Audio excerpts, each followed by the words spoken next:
So the Xbox finally got mod support for Fallout 4, and what should have been a joyous occasion became a bit of a nightmare and a total debacle because a few people decided to ruin it for everyone. Yes, I'm talking about the mod theft situation where people are basically stealing mods from places like Nexus, uploading them to Xbox, sometimes even trying to pretend that they created these mods themselves. It's been a fairly bad few days in the modding community with a lot of mudslinging being thrown, a lot of name calling and generally quite childish behaviour. Not from everyone, but you know what it's like. The vocal few rise to the top of the volume chart and that's all we see.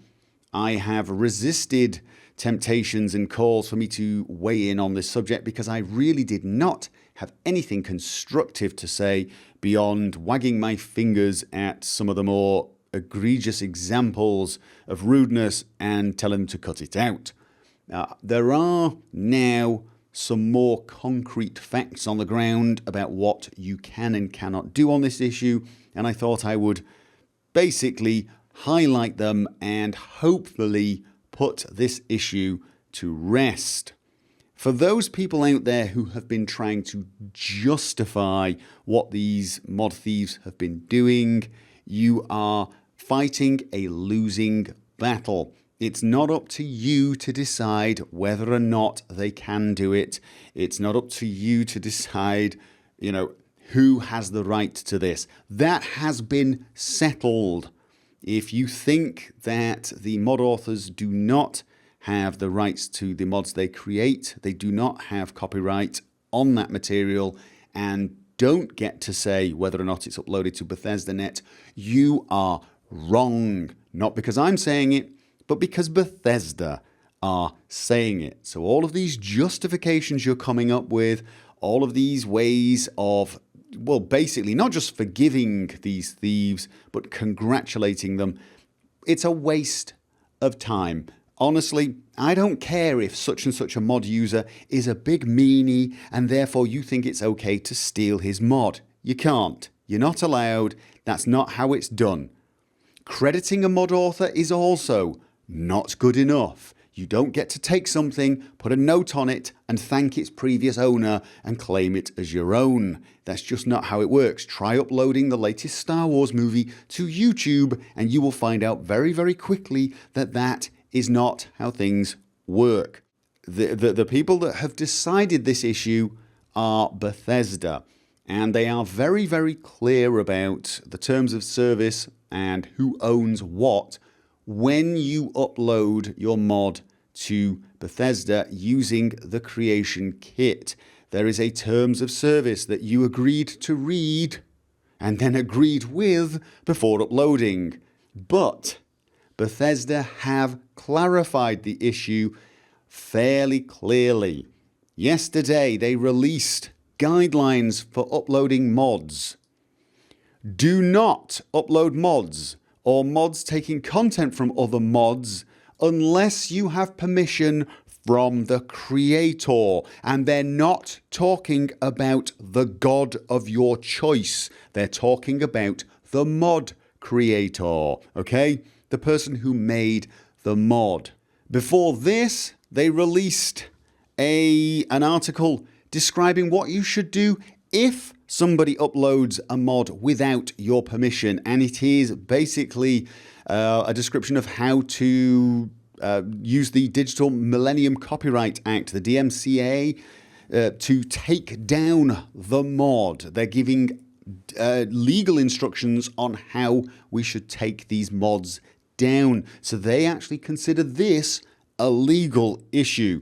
This is not actually something we as the modding community were happy with. It's a little cumbersome and it's very time consuming, and unfortunately it meant that every single time someone uploaded a mod we would have to do this long process, and it actually took less time to re-upload the mod once it was taken down than it took for us to get the mod taken down. Yeah, as a side note there, all of the people congratulating these thieves on what they're doing and calling them heroes and gods and thanking them for all their hard work. Do you realise that their hard work involved approximately 23 seconds of pressing buttons, 2 buttons, well, a little more than that, but not much.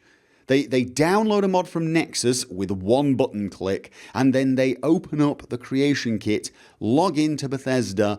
The longest part of that is remembering your password and then uploading the mod. This is not a time-consuming process. It takes a lot less time to do that than it does for us to take a mod down that has been stolen. So obviously this has been a problem, but it still stands that as far as Bethesda are concerned, you are breaking the law if you do that. You are breaking their rules. Now, I know there's going to be some copyright lawyers wannabe copyright lawyers down in the comments going, well, that's not how it works. I don't care. This is obviously Bethesda's intent. Bethesda's intent is that if you didn't make the mod, you're not allowed to upload it. Arguments to the contrary are futile.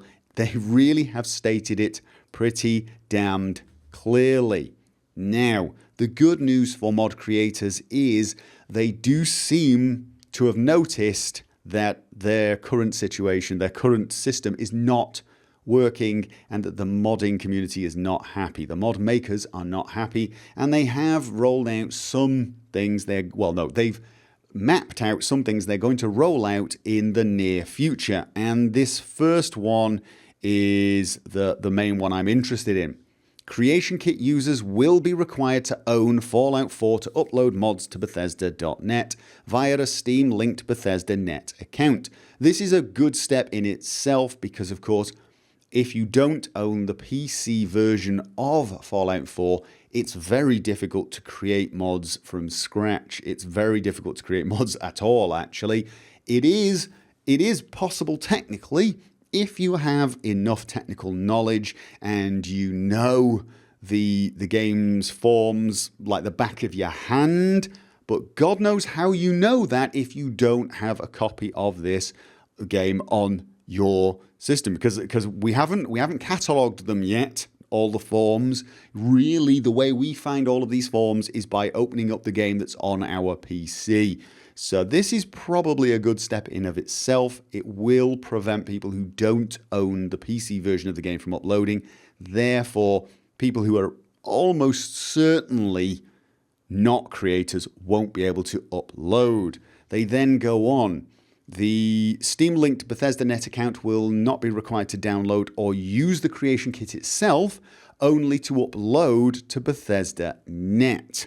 Users found to be breaking our terms of service or code of conduct will, I'm assuming that is, be investigated by our moderation team and may have their Bethesda.net accounts banned. I'm hoping they're going to do this in a way that also takes note of the user's Steam ID. That would be the only sensible way to implement this system. And the next time, if they try to bypass this by creating a new account with the same Steam ID, they will not be allowed to upload with that either. This would force them to create a new Steam account and buy a copy of the game again if they want to upload.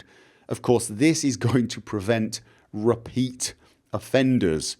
You could do it once and that's it. Once you get struck off, you will not be able to upload from that moment onwards. You can still play the game, you can still download mods, but you won't be able to upload unless you're willing to buy a whole new copy of the game, and I doubt whether most thieves will be willing to do that. The one downside to this is it does suggest the next few months, and this one issue really cannot wait that long. It needs to be dealt with pretty much now. This needs to be something that's implemented in the next few days. This issue is toxic to the modding community. It is going to damage the Xbox modding community a hell of a lot. If they don't get this one sorted out, it's going to create a lot of animosity It's going to make mod authors really despondent, really depressed, and really quite annoyed. And this is not something you want. These are the people that are creating the content for you for your new system, and you're alienating them. Bethesda, you need to fix this. You need to attract the mod makers. You need to make them feel welcome, comfortable, and protected. This is something that needs to be done, and it needs to be done now. As the creator and owner of the Nexus site said on his post to you, you should have had this sorted before you even thought of rolling out your system. It is very disappointing to see how you have apparently not paid any attention to how things are done in the modding community, in places like the Nexus, how you've just rolled something out, apparently assuming it will all work fine for you. You can't do that. You have to pay attention to what is out there, what is working right now, and how it is working. There is a reason that the modding community is so very, very strong in your games, and it's not just the fact that the tools are there and you support us with those tools. It is the community that has been built up around this. It is called a modding community for a reason. And when you just roll out things like this that pit the community against itself, you are only damaging that community and your own product. Get this fixed. Get it fixed as soon as possible. All of these other things are nice, and I can probably come up with 100 more suggestions of things that you should implement to help mod authors feel welcome and, embraced by the Bethesda Net system. However, this one really should take priority. Get it fixed.